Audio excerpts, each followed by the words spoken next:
Continually and continuously word দুটি খুব similar sound করলেও দুটি ওয়ার্ডের মিনিংয়ে ডিফারেন্স আছে। Continually means an action that occurs frequently with regular interval of time, but continuously means an action that occurs constantly without any interruption. For example, আমাদের বাড়ির tap পুরানো হয়ে গেলে অনেক সময় দেখা যায় ট্যাপ বন্ধ করে দিলেও সারাদিন ধরে একটা রেগুলার ইন্টারভ্যালে টিপ টিপ করে জল পড়তে থাকে। এটা হলো কন্টিনিউয়ালি জল পড়া।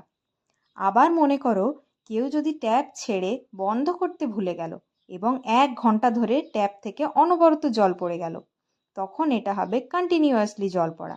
অর্থাৎ কন্টিনিউয়ালিতে একটা টাইম ইন্টারভ্যালে ক্রমাগত কোনো কার্য হতে থাকে, কিন্তু কন্টিনিউয়াসলিতে উইদাউট এনি ইন্টারভ্যাল অনবরত কোনো কাজ হতে থাকে।